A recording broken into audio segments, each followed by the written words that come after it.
Good afternoon, everybody. I hope you're all doing well. My name is Bart Bettig. I'm the Executive Director of the National Tile Contractors Association. Just happy to have you here in Las Vegas. We've been enjoying several days of a great event. We're just delighted to be back together again. Reminder that our courses are AIA and IDCEC accredited. You can get the forms in the back of the room. This is called NTCA Roundtable Live, and as you can see, we're not at a round table, but you guys all have round tables. But anyways, during COVID and that, we've had a lot of what we would call Zoom or virtual roundtable conversations, and we found it to be really valuable to get everyone together. So we have some just excellent five-star contractor guests of ours at the NTCA. They're just a wealth of information, and I'm really going to just kind of go along and kind of grill them with some different questions, some things that have come to my mind that I think are important.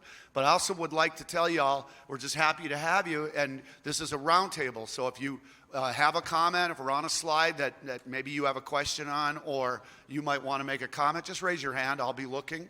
And we'll get you involved and engaged, because that's what this is all about. So I'd like to just introduce my panelists. They're not in order, but I'm just going to go down on the end with Erin and just have her just introduce herself to you and tell you a little bit about her business real quickly, and we'll get to our questions. So thank you. Hi, I'm Erin Albrecht, owner of J&R Tile in San Antonio, Texas. We do commercial and a bit of high-end residential, five-star contractor. Martin? Martin Brooks, Mill Valley, California, high-end residential contractor, five-star contractor, and currently president of NTCA. Dirk Sullivan, Portland, Oregon. We do primarily high-end residential, mostly remodel, a little bit of new construction, but not as much as the remodel market, and to a five-star contractor. I'm Woody Sanders. I'm with D.W. Sanders Tile and Stone Contracting out of Atlanta, Georgia. We are in the residential luxury market, and we do take pedestal projects into the commercial market. My name is Dan Lambert. I'm with Lambert Tile and Stone out of the Vail Valley in Colorado. We primarily are in high-end custom residential home. We do a little bit of light commercial, quite a bit of exterior work. My name is John Cox. I'm from San Antonio, Cox Tile. Our main, really our focus is high-end residential. We try to do the hardest, the most difficult, challenging jobs. That's our forte in trying to build or maintain our name. And as I said, I'm Bart Bettig. I've been with the National Tile Contractors Association for 20 years. The NTCA is one of the 5 owning associations in this show covering. So if you don't know about us or you want to come learn a little bit more information about us, come to see us in our booth. Every one of our guests here are NTCA members. They're actually their companies have all been recognized in a company recognition program that we call as the five-star contractor program. We have about 65 of those companies around the country, and these are in various capacities. Every one of my guests have been very highly involved in our association, either through our board of directors, our technical committee, giving presentations, or even on our executive committee, several of them. So we're going to kind of wing this as a roundtable, and this is, really there's so many business changes going on, just so many different things happening right now, from getting material, changing prices.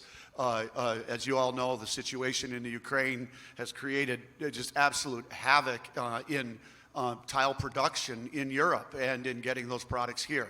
So as contracting companies, these are not necessarily companies that are importing, multiple containers at a time, but they're still being impacted. So I'm going to just kind of look at Erin and start, but what's your number one concern going on in your business today? I know things are going well for you, Erin. But what do you, basically how has it changed, and maybe what, just kind of reading the tea leaves, what do you think it might be a year from now?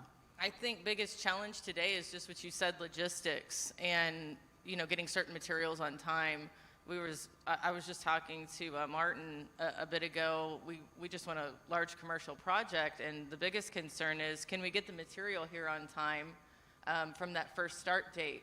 And if that contract, if we get a notice to proceed and the contract isn't given before a certain date, is that material pricing going to stick? Are we going to have to run through the whole process again? You know, what material are we using? Because it is one of these containers having to come in if it's not made stateside. So really trying to locate materials and get them into projects commercially, and I assume residentially would be the same issues for everybody, but really getting those in and secured and are bonded and, you know, in our warehouse, and making sure that we can meet project deadlines. We're always accelerated toward the end of a project, especially commercially. It's everybody else is behind, and it's failed at the beginning of the project, and then we're accelerated, and our schedules are compressed. So the last thing we need is any sort of risk when it comes to materials. That should be the one thing that we don't have to worry about, right? We have way too much to worry about with the manpower and scheduling, and then having to add materials on that is really a concern. And I think with the situation going on abroad, it's going to continue to be a concern a year from now. Yeah. Anything to add to that, any of you? I mean, I'm just thinking earlier meetings, conversations, open transparency with your supply chain. Well, I think we have to be very agile right now. Price escalation is certainly a concern for everyone. Some of my projects, I bid 18 months out, and having that conversation with the owner and the GC about price escalation sometimes falls on deaf ears, but you know, I try to have that conversation and through documentation and keep people very aware of what's going on in the world out there. Dirk, what do you find what you'd be most concerned about right now going on in your business? Exactly the same thing. Procuring material, especially material that's coming from Italy or Spain. We're bidding jobs right now where, like Martin said, there'll be 12 to 18 months before we're getting the job, and sure, there's stock now, but I guess the biggest problem is what is that price going to look like? I mean, seriously, by the time we have a down payment and we can actually order the material, what does that price look like? And how do we communicate that? And how do we on the jobs we're now, you know, from this day on, we're going to be estimating, how do we communicate that?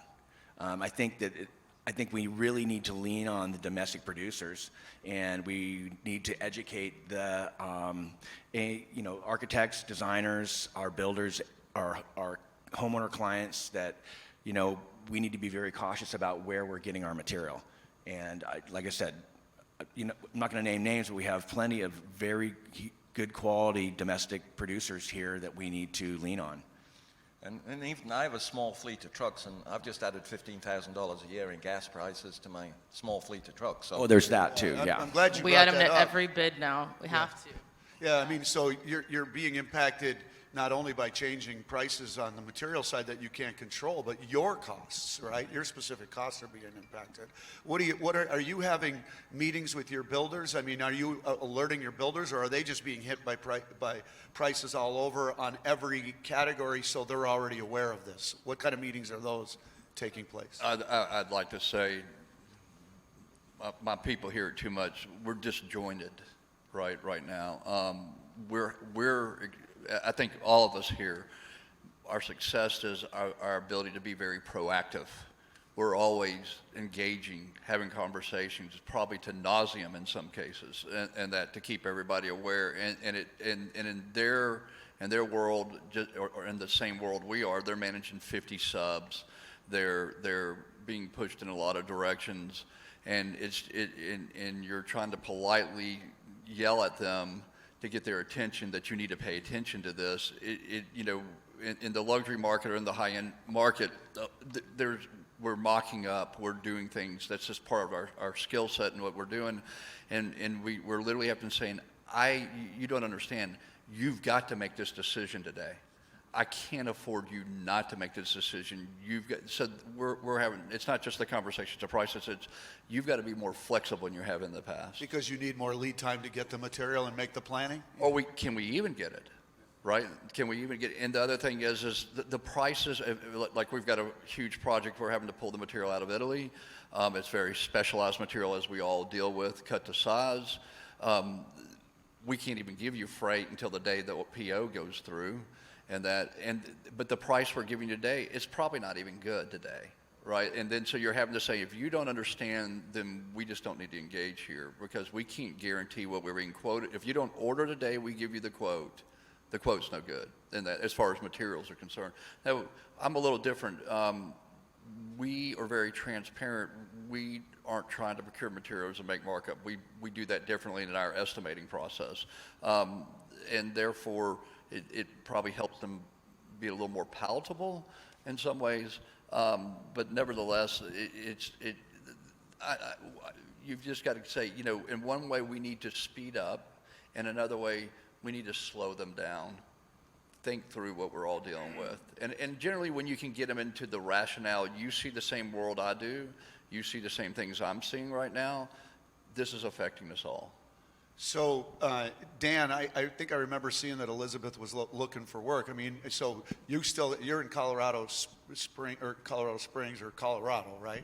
Yeah, But is it hard to Vail find? Valley, Is Eagle, labor Colorado. availability still an issue for you? Oh, absolutely, yeah. Labor's definitely been a challenge. Fortunately, while we've been at the show here, we've had a couple more inquiries, and it's looking better. Got some more labor secured with some subcontract labor that's worked for us for years. Subcontract labor. So you're looking for skilled people. Yeah, we primarily hire employees and train, but we do have a handful of subcontract labor as well.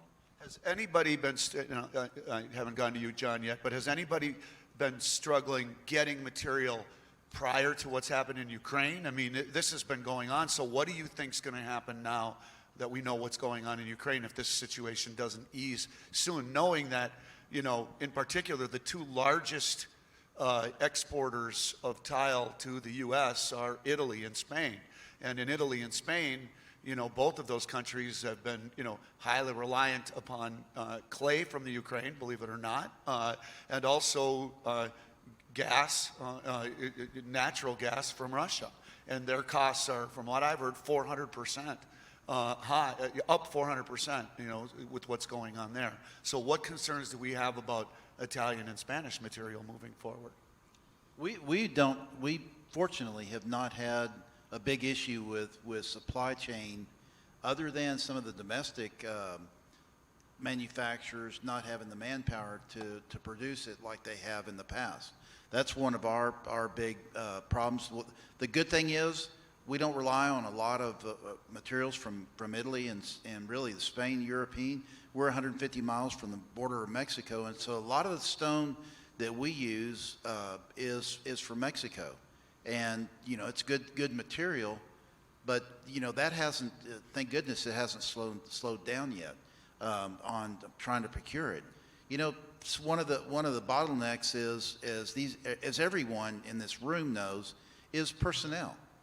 We're trying to. You can only train a person so fast. And trying to get, we don't subcontract anything. We'll not subcontract. So everybody that works for us is an employee. So, you're trying to not only mold them to our corporate culture, how we operate, because can be very difficult to work with because of what we represent to our customer. So, that's a challenge with trying to. I call it reprogramming. I don't call it retraining. I call it reprogramming, where I'm trying to get them to that point. And we're reaching out. Cody, my son, is reaching out to some of the high schools for some of our future labor. And we've been very successful with that avenue of going and speaking. Also, they have job fairs. And actually, we're gonna really concentrate on some of the schools with the 7th and 8th graders of trying to develop, some interest, where later on when they get into high school, that they have some path. And what we do is we actually take a scroll saw and let them play cutting like puzzles. That way they've got something, instead of doing something straight where they you know, it looks boring. There's nothing glamorous about it. But if you take a piece, you say a white and a purple, you glue them together, they use a scroll saw, it's something they can go home and show their parents and say, look what I made. And so, you know, we're just trying to use that to help the interest level. Woody, something came to me before when you were finishing. You talked about they should select now. Are there any conversations on alternative selections? Like if we can't get this, is there a second choice or a third choice? Or do you just have to get it? And how much more are we as contractors, maybe you all can having to value engineer, knowing that maybe you might want to look at a domestic supply or something you can rely on, maybe more, more from, domestically because they have the inventory. No, I think I would say. Yeah, all we of it, have that. it just doesn't work. That our clients want what they want. They aren't limited by budget. So it just becomes a lot of pressure for us to get it done. Changing that is very difficult. It's not going to happen because the project may be in Atlanta, but the design team's probably out of New York or San Francisco, and so we just have those challenges. I think the design community obviously understands. So value engineering is not a big component of your business. Won't happen at all. Dirk or Dan? Yeah. Yeah, we do. We've run into this a bit in the past year, especially.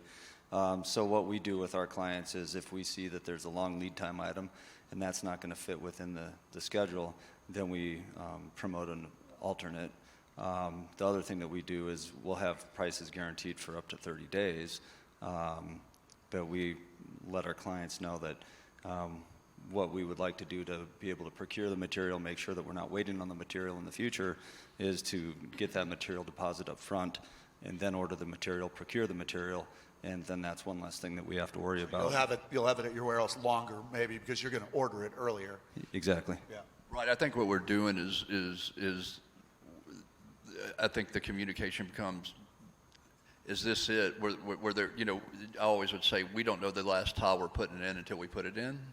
And that now we're saying, we've got to know this tile today. And then my warehouse is full of tile right now, for jobs I'm running out, I'm having to put addition on because we're literally running out of space because we're keeping tile that on a job we won't see until next year. Right. But you'll sleep easier. Dirk, go ahead. We're in exactly the same boat. We're actually ordering a shipping container and having it brought in because we need alternative space. Really? Luckily, we have enough room in our yard for that in our parking lot. But yeah, we have more tile for jobs we're not even doing for 6 months in my warehouse right now. And because I've been adamant with all of our contractors and all of our homeowners and all of our designers that we order ASAP because I guarantee we won't be able to get it and get it at the price that we want to get it at. So as quickly as we can get a down payment, we're ordering your material. We're living in unique times. Aaron, I've been talking about tile. What about installation materials? Are we having trouble getting all of the supplies we need on the installation material side? And how important is your relationship with your installation material supplier so that you're having these kinds of conversations? Locally, we haven't really had an issue with installation materials. I think that a big part of that is the relationship that we have with the material suppliers that we use and the distributors that give them. As long as we give them a heads up and they come to us, they're very proactive. We're lucky that they ask, hey, what do you need us to stock? Or what do you need on our shelves that you can come in often and get? And I think that's been a really big help. Plus, we stock all of our own adhesives and waterproofing material and backer board and pallets at a time. So we're lucky to have that room in the warehouse, and that keeps us going on smaller commercial projects as well as smaller commercial and smaller, really our residential projects. And I'm probably the only one in this group that does value engineer, back to that last question, commercially on every project. It is normally a part of a commercial project. Sometimes it's just necessary, right? Well, and we do a lot of value engineering as well, too. And almost always whenever I see a specification come across on a set of plans, that if I know right away that there's a material I'm actually going to be able to get quicker and actually a little bit more cost effectively, I always present it. I think we're responsible too. This last few weeks, I've had jobs that we were estimating in January. The job has been sold. I've gone and put POs in for material that was in stock, and now it's been discontinued. and I had to do this on 2 different occasions. I'm not going to say who the manufacturer or who the distributors were, but we had to cross things over, and we were scrambling like crazy to cross things over, and then sending change orders for the price increases on those changes. I would add that there's never been a more important time to double check your quantities right now, because when you're that far out, you may not be able to get that material. You're talking about running short on a job, right? Yeah, that's a great point. Well, we've been buying bulk thin sets, metal lath, instead of waiting to react on what we do. We've been trying to buy because, with the cost escalation, if we're trying to lock that in, so that's not a big factor in trying to raise our prices. Just buying a bulk, whether it sits there, we've got the room to put it. That way it doesn't affect, the price later on. That's a key to what we're trying to provide. Do any of you, we're living in a world of inflation. And, you mentioned earlier, your costs are going up.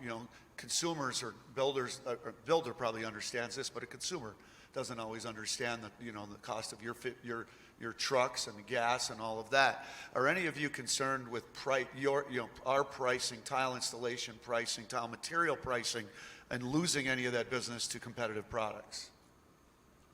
No, I feel like everyone's in the same boat. Unless you're going to price yourself out of business, I'm not so sure whether there's an alternate right now to what we're doing. At this level with these people, my colleagues here on the floor, we provide such a quality, unique product that it's like, where are you going to go?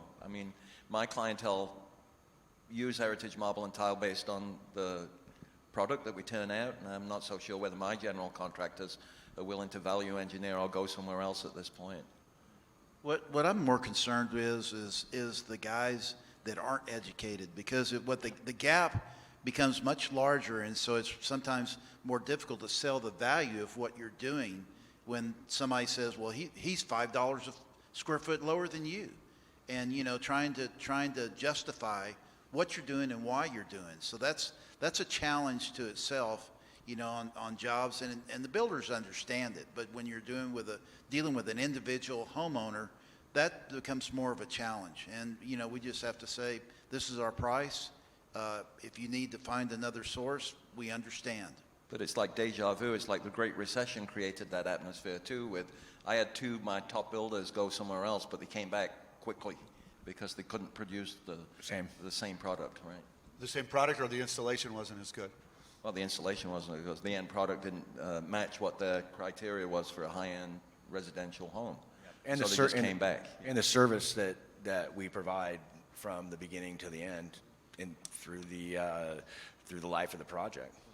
I remember looking at a job a couple of weeks ago, and the guy says, "You're 2.5 times higher than the other person." I said, and then he got mad at me, right? He was mad at me in this conversation. I said, "I'm sorry. You want what I provide. You just don't want to pay for it, I have to just kind of let that go and let." Well, that leads me to, in busy times, the tile market's pretty good, I think, for the type of work that your companies provide.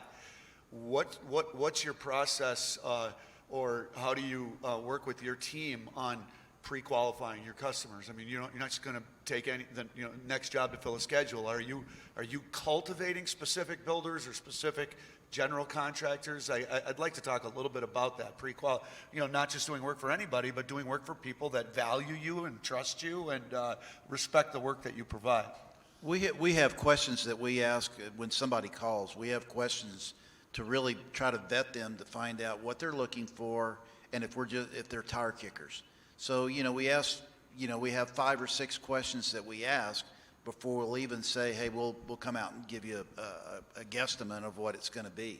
But that's builders. We had 2 builders that went away a couple of years ago, and they've come back because of the people that they hired did a crummy job. And yes, we were more expensive, and they've realized the value, and so it's made it somewhat easier. But now's an opportunity. The things are good, and we've got to take advantage of the opportunity that we have, not to gouge people, but take the opportunity, because again, prices are going through the roof for everyone, and so you've got to make a profit.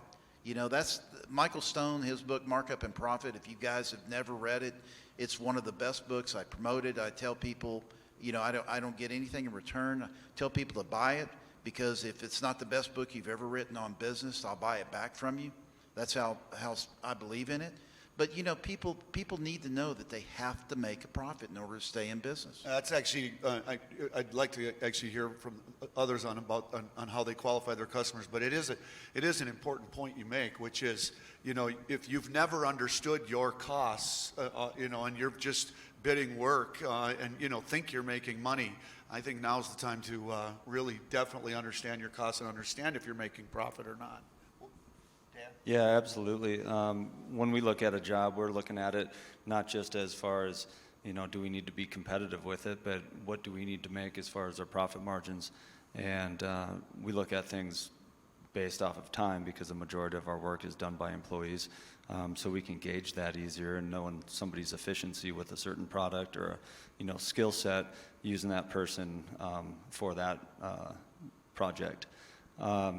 You know, as far as vetting our clients, that's kind of been a process and an experience over years of just building relationships with people and being there to answer their questions. If they have you know, something that, you know, they sell the home down the road, you know, they pass our name along, and just keeping the service for people. And I think that helps to create an atmosphere where they know that they're getting the best value.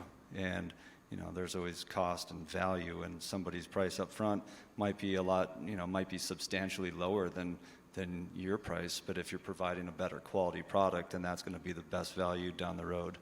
Yeah, especially if it succeeds and doesn't fail. Woody, did you have a comment you wanted to make about it? Yeah, I think two things. I think, you know, I always said this. I was a tradesman who became a contractor. I'm a contractor who's become a businessman. They all had different aspects. They have different problems and different. I don't physically work. I don't physically work with my hands every day. I have but I mentally work and carry the weight. One, I'm never embarrassed to say I don't know. I think that's the biggest thing. And I think any good tradesman has an ego. I don't think you can be a good tradesman without a certain amount of ego and that. But I'm a big proponent of hiring consultants, finding those people, talking to other people, and find those people who know a lot more than I do, and helping me develop things. So we've hired firms that really have helped us understand deeper dives, indirect, direct costs, where our margins need to be, where we're at. And then I wanted, because John and I have talked about this a lot, I can intuitively do that, but the people I'm grooming behind me can't. That's great. It's an interesting component. What about your employees? On your business models, most of you, I think, actually have employees and not subcontractors, so some may do subcontracting. Talk a little bit about what type of employee I'll go to you, Dirk, first. You know, are you looking for somebody that's been out installing tile for 10 years, maybe, or are you looking to get somebody, you know, relatively new coming right out of high school, and then you can train them into the Hawthorne tile mindset? What's your thought process on what's the ideal type of employee that you recruit into your company? Yes. Anybody? Okay, so what I'm going to say is all the above, because if you're fortunate enough, which happens like never, I think to get somebody who's got 10 years experience, who's, I hate to say it, they don't have to be young, but they have to be young and young in the head, in the brain, and willing to learn and willing to adapt. You can find that person who's got skills, and you can tailor them to your specific needs. That's very. We do that, and we've done that, and we've had success with that on multiple occasions. And all those employees still work for my company.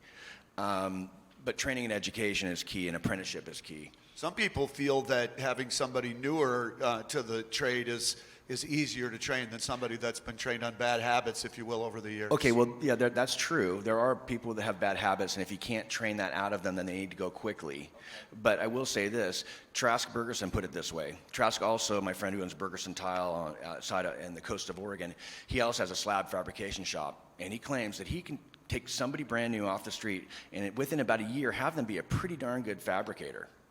But you take that same person and you run them through a tile apprenticeship, and it's 5 years minimum before you can actually turn them loose, you know. And so, And why is that? That's because there's just so much variation in what a tile contractor has to do compared to one specific skill set in fabrication, right? absolutely, man. Our trade is way more complex than many people may realize. I mean, the amount of conditions we have, especially in high-end residential, we don't do the same. We aren't cranking out widgets, man. No two jobs are the same, ever. And so the amount of situations you're in it'd be one thing if we were just doing, you know, hotels and we have to do the same room 1,000 times, but we don't ever have that. You know, every piece is unique. I mean, it's just like art. Every bathroom we do is unique to itself. And even the time involved in layout and stuff just burns through the hours. So once you get the employees there, and you know, what is the role of you as a contractor in the training component? I mean, how active are you in providing training for your employees? Individually, I have them go through NTCA University. We're big advocates of that. So we have the in-field instruction that's run by Trinity, our vice president at J&R Tile. He's huge into the training and education part. And we gauge that paralleled with and score that in-house to NTCA University and those modules as they go through them. And that's how we build our apprenticeship model. At that pre-apprenticeship, that would be the greenhorn, right? Doesn't know anything, which we've had great success with because you're getting to train them from scratch. We had a pre-apprentice come in, and his first 2 weeks, all he did was work on a 3-man team with Gage Porcelain. I was like, oh my gosh, this kid knows more than most people in the country, and he doesn't even know any better, right? But he didn't know any better, so he obtained the skill levels. The retention part of that, I think, goes hand in hand when apprentices don't make that transition over to that installer, over to that journeyman, when they can see that I'm moving through this apprenticeship and I have cost increases associated with it. I can see that I'm moving up within a company and there's, you know, the proverbial light at the end of the tunnel in terms of making it. We have all of our CTIs have headshots, right? So when you walk in our office, there's kind of the wall of fame and there's headshots of them on the wall. So we try to build that culture at the company where it's, I want to get my photo up on the wall. The most important part about apprenticeship, and I'm just going to say, and you touched on this, is that when somebody comes to work for you and they're learning the trade, they actually see a path of ascension. They know where they're going. They can see, especially once you get through your finishers courses and you start your 3 years of journeyman coursing, you know where you're going to end up. You know when your next raise is coming. You understand all those things. And as long as you're hitting those marks every 6 months, you're getting advancements in wage towards your journey. And they don't have to ask for it. That's the beauty of it. They're Exactly. earning it at their own pace. They don't ever have to ask for it. Yeah, So do you all have like an ascension if once they pass a certain component of a skill set, they get a bump, they know that's there? Yeah, we have it on paper. It's just like when they get hired and they start in the program, they see it. Though every year we do a wage survey within our joint apprenticeship program, so those wages they change. They go up every year incrementally, but the scale's exactly the same. That part doesn't change.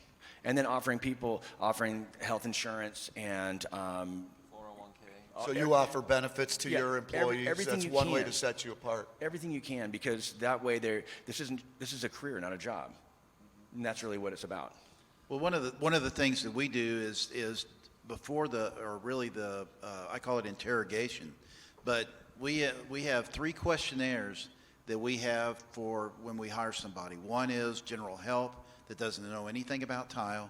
The second is experienced helper, and the third one is a tile setter. So I have basically 20 questions, and some of them are psychological, some are, just life. What are your long-term goals? But I want to know more about the person before I hire them. And, tile setter, a guy will come in and say, I'm a tile setter, and we do all mud work still on walls and floors. And so he'll come in and say, I can do mud. And before we had this, people would come in and bald-faced lie to you, get them on a job, and then take them out there, and they can't do anything, or they had half the skill. This actually helps weed that part out.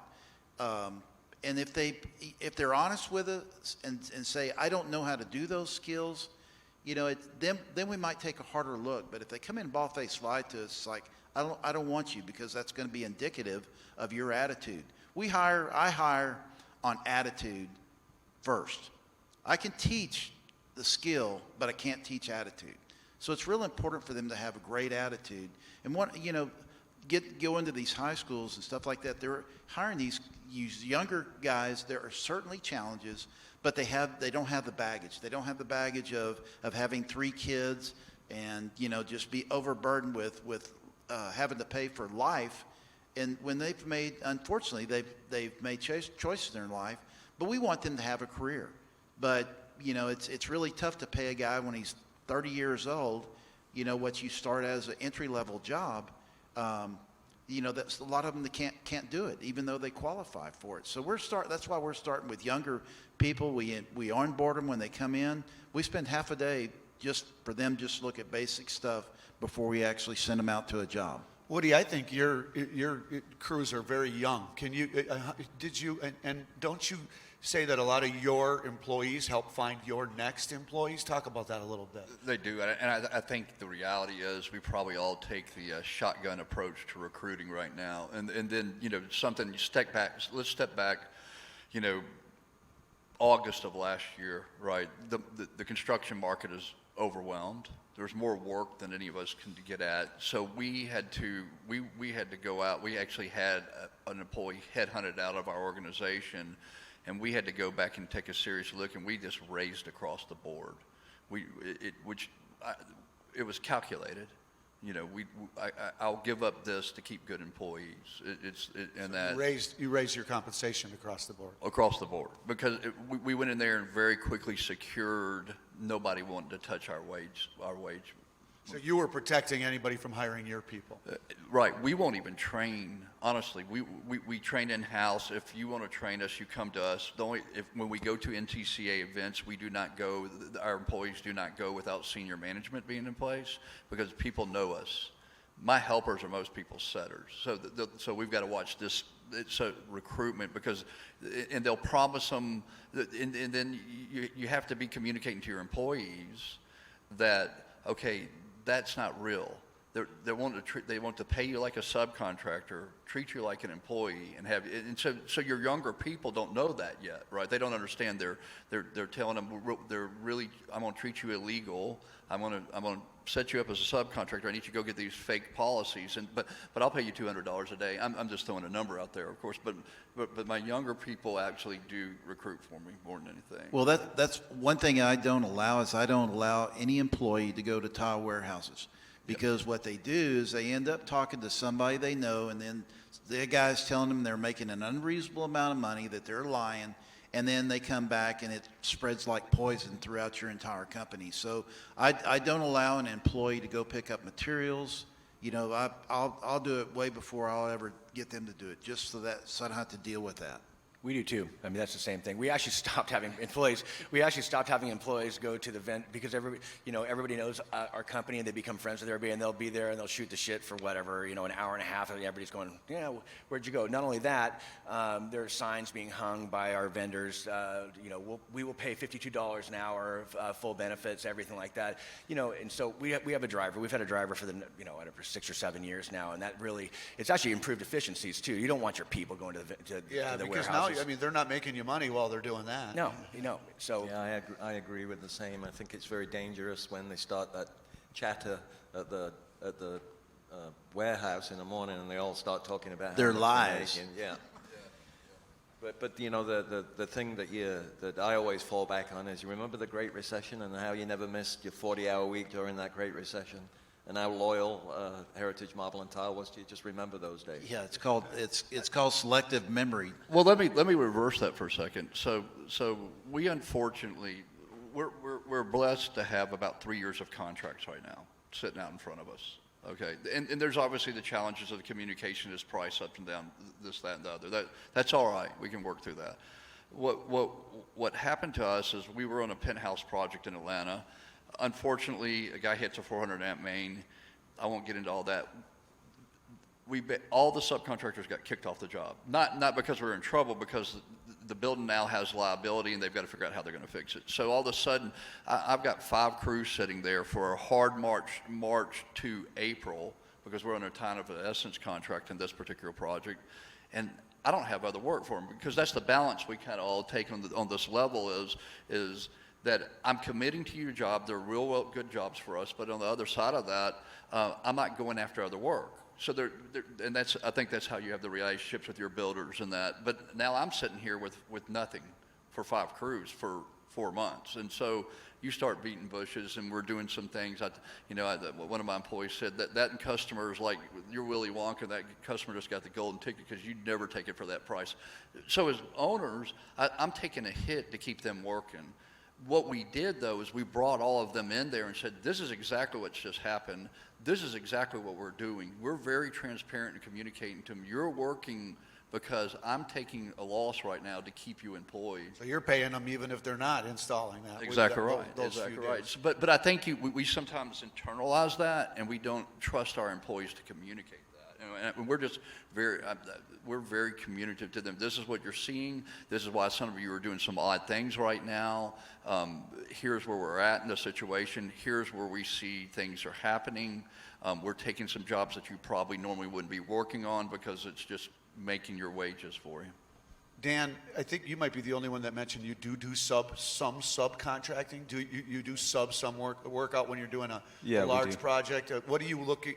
What's that process? Finding a sub that you can put your Lambert Tiles name behind. Oh, we have a pretty good list of certified tile installers that we use, and so that's the main thing that we look for is the proficiency with standards. And if somebody doesn't even own a 10-foot straight edge, they probably don't know what the floor flatness standards are.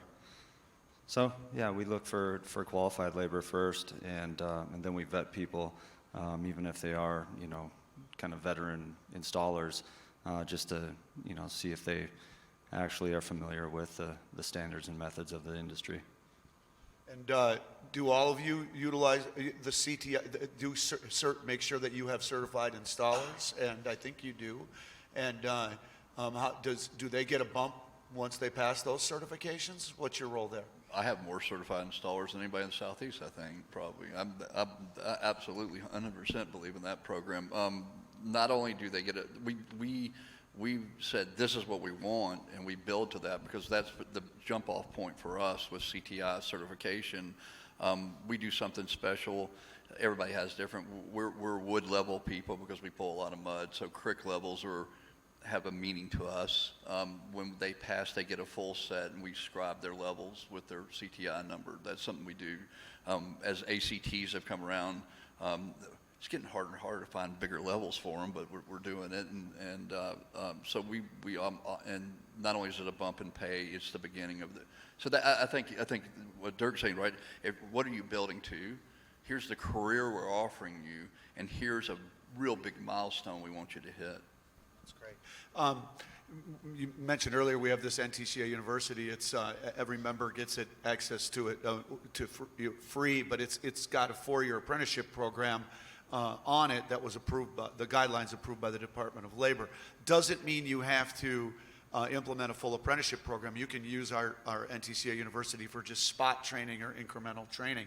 Dirk, tell them a little bit about what you've done with apprenticeship in Portland. It's kind of unique, and it might be something that some mid-size or smaller contractors might want to consider in their own community, because you partnered with some other people because you really couldn't launch apprenticeship all by yourself. So Yeah, it's a monstrous animal to take down.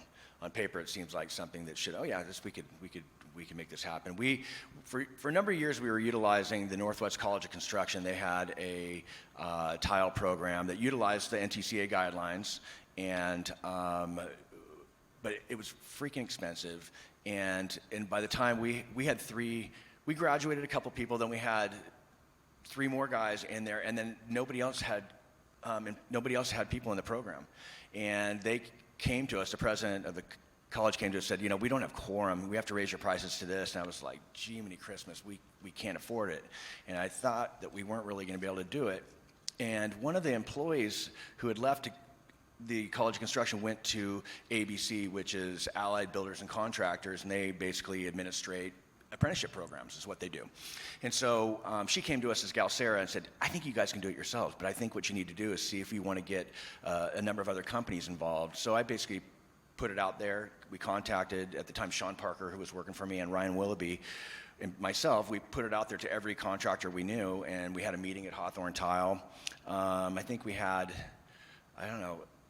15, 16 companies showed up at the meeting. By the time the dust settled, we ended up with 10 companies that were in it. Currently, we have 8 companies that sit on our board, and we utilize the NTCA University. It's easy to put together a first-year class, right? Okay, your first-year class is easy, but then the next year you got to put together a second-year class. Then you have to put together a third-year class, and then you have to put together a finisher's course. So you each have your own employee in there? Is that yeah? or So employees? not everybody at the same time has employees. That sits on our board have employees in it, but we basically work together to basically teach the course, at least the first-year courses.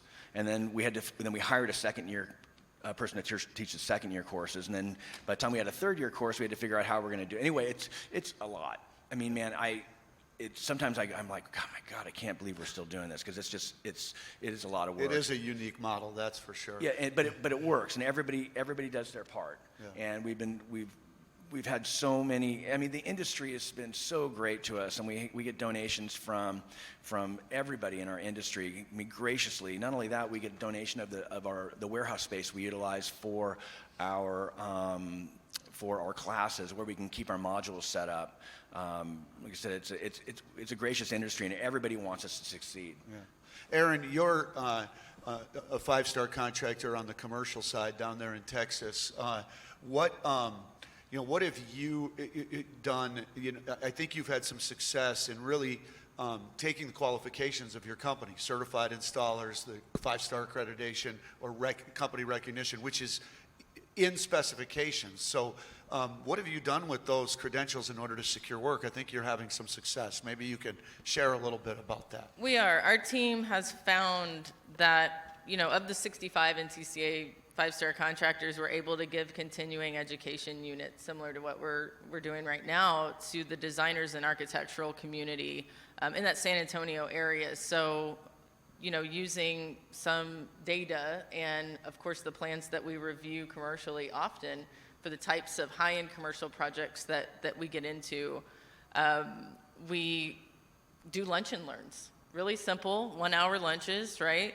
They don't have to stay after work. They get a free lunch, get their credit, and part of that is teaching them that language of qualified labor. And almost every architect that we've done a lunch and learn with, and I think there's 10 or 11 different topics, we'll let them actually pick which one they'd like to focus on. We get those qualified labor specifications. We see them appear over and over again after giving the presentation to the architectural firms. So that's what we've seen on quite a bit of what we've been awarded on the five-star specs. At the same time, you have to be proactive in getting out there and really building those relationships and making sure that you talk to Amber Fox as our five-star coordinator, having them reach out before that bid deadline to make them aware, hey, here are the five stars in your area. So we have somebody on the national level. It sticks to the ribs a little better and really shows that notoriety to the architect and the general contractor. What about, we talked about where what we're worried about being 1 year from now. All of you are business owners. What about 5-year planning? I mean, does it, at NTCA, we're always trying to update a 2-year strategic plan. How do you guys approach strategic planning? I don't know if you've ever sold or thought of selling your business, and if you would you consider selling it to your employees, or would you be looking for a pretty good offer right now? Let's talk about 5-year strategic plan. I think some of us can cross that 10-year off there, 'cause on this. Me and you, for sure. We're 1 day apart, right? Yeah. Well, both myself and Bart turned 60 this year, and we're a day apart. So that 10 years off the chart for me. So I'm looking more 3 to 5. That means you should be thinking about this now. So what are you thinking? I've actually, again, being part of NTCA and being around people who've done this and being able to talk to them has really opened it up. I do have a plan, and I do think the plan has a chance of working. And I've been working on that with one of my key employees who's been with me since almost the beginning. And so I'm putting things in place and easing him in. Probably a 3 to 5 year transition period would actually help me transfer the business over rather than it just go away and it just disappear. Because we've put too much hard work in. I've worked hard to get the business where it is today. And it's easy for someone to start their own business, but they've got to start from zero, and I keep explaining that. It's like the name recognition and all the work and the quality that goes with that has value. And there's no need to start from zero. You can actually transition into this business and have a turnkey business that will work for you and will be your retirement and be able to pass it on. Anybody else? Well, one of the advantages I have, this is my 47th year in tile, and my son joined the company 3 years ago, and it's been a great experience in him coming to these things, absorbing as much as he can. We were in the room just BSing with 3 or 4 other 5-star, and you know he didn't say a word, but all he did was absorb it. So it's been really cool for him to be involved and be a part of it. You know, my wife says, "When are you going to retire?" And I said, "Never. They're going to bury me in my truck, just drive it on into a hole." But you know, at any point I could get abducted by aliens, and then I think you already were. But it's a good feeling knowing that he hopefully will be able to, and I'm giving him as much information as I think that he can absorb at one time instead of deluging him. But it's fun to have somebody, my family, behind me. Yeah, we've got a lot of family-owned businesses where succession planning through your children is definitely a part of it. Woody, you had something you wanted to say? No, I'm a little different. So on a very personal level, I have a private book that nobody sees. There's a 3, a 5, and a 10, and they're probably more abstract thoughts. And then as it gets into the 5, it becomes goals. So I'm right now there's goals of new product groups I'm looking at that we can get into as a company. And now it becomes not just me. It becomes we're working on a succession plan, and it goes back to, okay, now I'm a businessman, but I don't know how to do this. So we've hired a consulting group to help us navigate that. And then you have to have these really hard conversations, because there she is. There's one of the people I've groomed up, Janice, and helping us, and then we've gotten her involved in NTCA, right? So we're to carry on this legacy as well, because we believe in this. I think what we're looking at is you have to be able to have these very hard, honest conversations as to what you want and what do they want, because ultimately you're saying this may be my vision, but it isn't my vision anymore. Exactly. Yeah. What has anybody had their contracting business valued, and what goes into that? I'm curious, because when I was in distribution, that made sense. You had your inventory, you had your buildings, you had people, but if you were going to sell that business, you didn't guarantee that the people would stay, but you knew you had inventory, you knew you had a building, and you weren't going to guarantee that those product lines would stay. So that all factored into your valuation. How about a contracting company? Yeah, absolutely. But here's the difference. Like, there's no blue sky anymore, right? So, for instance, it used to be your customer list would have part of evaluation. Doesn't work at all. It means nothing anymore. Matter of fact, a what they call bath in the day. There's a word. Bath in the day. Companies, contracting company, replacement contractors is what they call them. Those guys who have lead generation programs and that are very valuable. For most of us, it's about relationships and contractor and that, so that the valuation doesn't look that way. So they start to we look at what our assets are, and the assets aren't trucks; those are depreciating, and that they look at a lot of those numbers. So that's where that consulting. What about your contracts? Are they part of an asset? They are. I just purchased the company from my parents in November, and we had to do a valuation, and that was, a big part of it was backlog and, of course, depreciated assets, the building, things of that nature. But I was shocked when I learned, your website traffic. and like lead generation, what a huge role that played in the valuation process, you know, and our plan for growth and moving forward, knowing that's something that needs to really be implemented for a high valuation later, if perhaps it's going to be sold, because I don't have a Cody, right? Hopefully my dorky little nephew will want to take this over one day, but it's not looking good so far with the video games, you know? So nobody's looking to sell their business anytime soon, huh? Well, I tell you, I had, on a kind of a funny side note, I got a call a few months back, and obviously it was this guy calls and says, "Hey, Dirk, this is so-and-so with so-and-so, and we represent buyers who would like to buy companies just like yours." And I was like, "Okay, I'm thinking of a number. You can come and get the keys." You know, and he goes, "Oh, it doesn't work like that. It doesn't work like that." But you know, why? I thought you were representing buyers that want to buy businesses just like mine.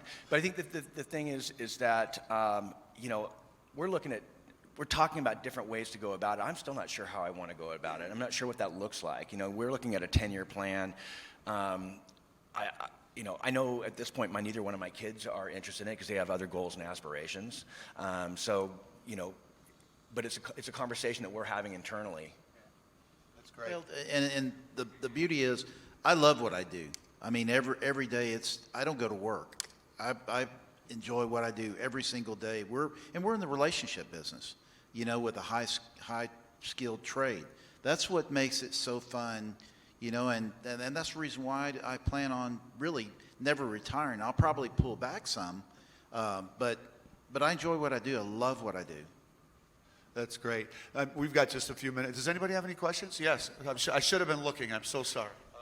Go ahead. You over there. Well, I got two comments.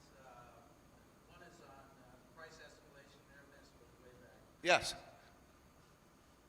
We put on all our bids nowadays, put down, usually from internet specifier companies that don't do shit.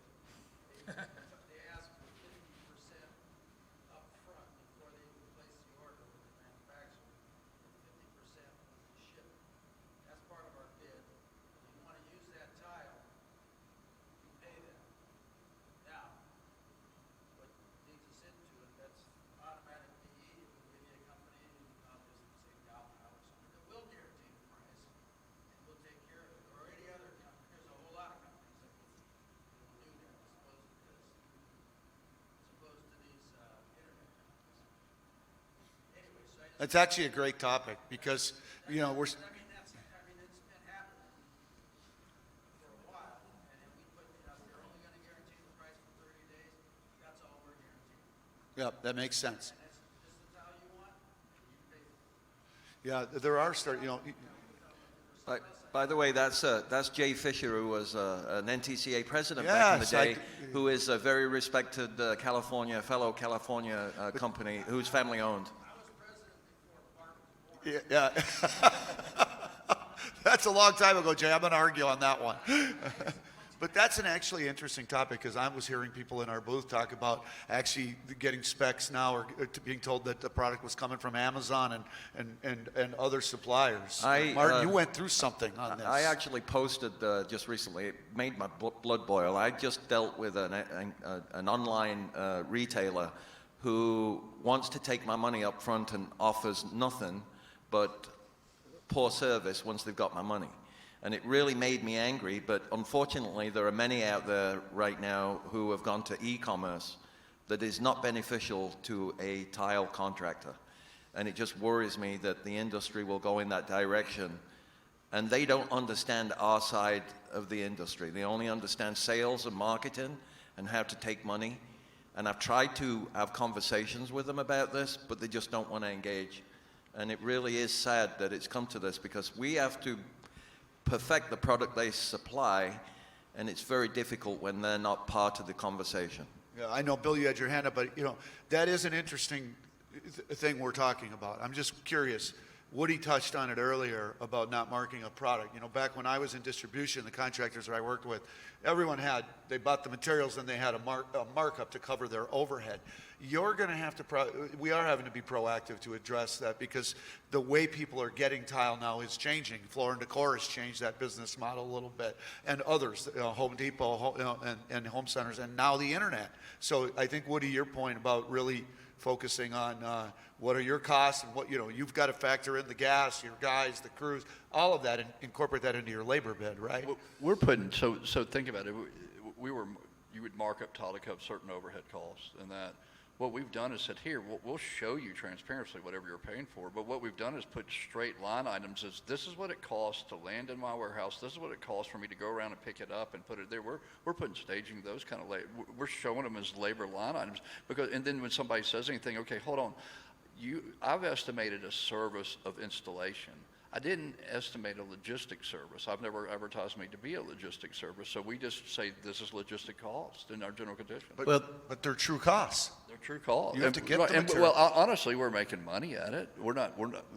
Yeah, in residential, a lot of people, I've had this conversation with designers saying, okay, we chose this tile, and even tile manufacturers, go pick it up and then bring it to the job. And it's like, okay, am I going to get paid for doing that?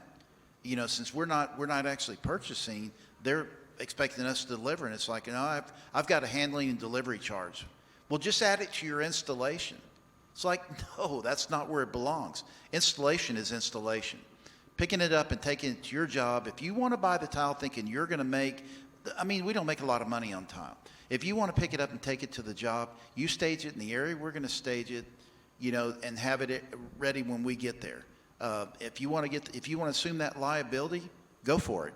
Just to go back on that, how am I protecting myself for future price escalation? But a lot of my jobs that come through from an architect, they don't have a designer or a specifier for the tile elevations yet. And I always used to push them, and I'd put an allowance in there, and I'd push to get a finish schedule so I could lock it all in. I am not pushing right now. I will actually leave it as long as I can and leave that allowance number in there so I can legitimately change it further down the road. Bill, you had a question. We're running out of time, so I want to make sure you got that in. Just a real quick comment. You were talking earlier about labor and logistic problems causing problems in scheduling. Right now, since the beginning of last summer, I've not had a schedule. I've had a queue. You get in the queue, when I get to you, I'll get to you, because it's not just my logistics and my labor.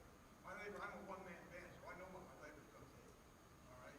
But it's also the other trades. I've been on my last two jobs, I've been held up for months because of the other trades. Either they can't find the people, or they're not getting their materials, or I've even had whole crews pulled off of jobs because of COVID. All right, somebody came, tested positive. We didn't even talk about what that did to us. But I got 3 voicemails, Bill. I'm going to forward to you so you can take the call, and you can call them back this afternoon if you don't mind. But that's a great way. That's a great question to end on with all of us. Is what has the impact of the other your trades had on your scheduling, and how do you guys address that? That's a great question. Well, a lot of the trades that are before us have gotten sloppier and sloppier and sloppier. We've had to spend a lot more time cleaning, trying to educate a building contractor. That wasn't part of our bid, and trying to read specs. It's almost like they have amnesia if you show them the TCA handbook that this is not part of our job, and we didn't bid part of that job. But the trades are, like I said, are getting sloppier, and it makes it really tough trying to figure out who's going to pay for that. You can't rush quality. You got to wait. It's a process. And commercially, contractually, you send them a notice for delay and disruption. Yeah, you've got. And I would think residentially, depending on So what's the real world been like? contract. What's been the real world? It's terrible. Yeah. I mean, we had to send 3 crews home for 4 days, which, of course, we're going to make sure they were making 40-hour weeks. You can't lose your staff because of a COVID shutdown from another trade. Not to mention they were already behind and the whole schedule was behind. So we're now, So I get that. concurrently running different projects and having to, the things we all do every day. And I get that you have that contract and that, but what about the trickle-down effect that puts on your business for your next job or your next schedule? That's the whole problem, that mobilizing a crew when you come back, and now you're short manpower on your current job because you have to mobilize to the next one because this one's behind. So now you're causing a delay according to the GC, you know? All right, one last question or comment, and then we're going to wrap it up. Yeah. Question. So there's a lot of knowledge sitting on the stage right now, and a lot of experience and years of experience. As a young individual, and I'm speaking more for other individuals trying to be involved, how or what ways can that knowledge be absorbed in the business realm? There's a lot of different avenues for installation and how to be an installer, but in what ways can a young professional absorb the business aspect? That's a great question. Who wants to take that one on? Keep coming to these type of sessions, networking with other contractors.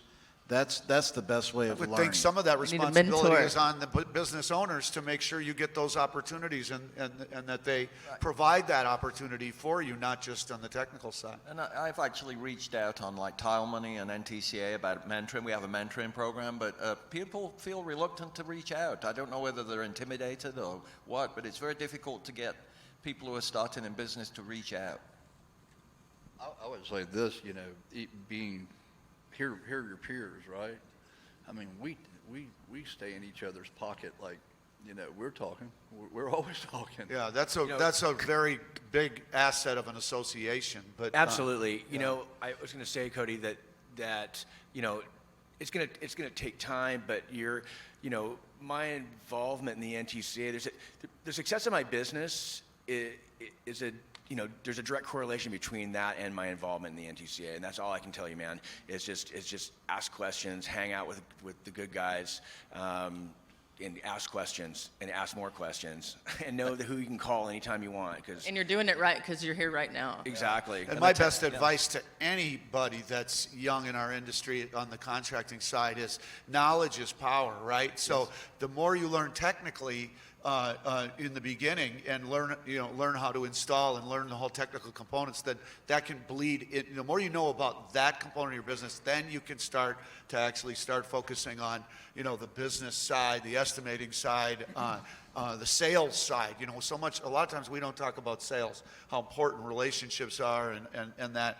But we can certainly try to provide those opportunities for you. I can remember, I've been an NTCA member since 1985, and I can remember coming to my first coverings just being intimidated as heck, because walking in and seeing the knowledge, the I won't call it power, but just seeing the people in the room, and it was surprising just asking questions and doing more listening, just sitting there listening to them talk, and then one thing led to the next step, and then the next step, and then my getting involved with the association, and again, the information, the wealth of information that's available is just taking advantage. I can't tell you how many beers we've drank just talking about tile till late in the morning, of sharing stories and also sharing knowledge.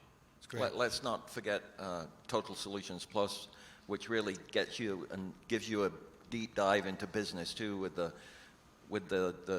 Yeah, if you've never seminars heard that of take Total place Solutions there. Plus, it's a management leadership conference put on by the NTCA and also the Tile Distributors Association and the Union Tile Contractors Association and the Tile Council of North America. It's an excellent fall event. Would highly recommend it. We're over time, but I want to please give a hand to our panelists, really, and want to thank you all for coming and hope you enjoy the rest of your afternoon, and hope you visit NTCA in our booth. Thank you again. Appreciate it.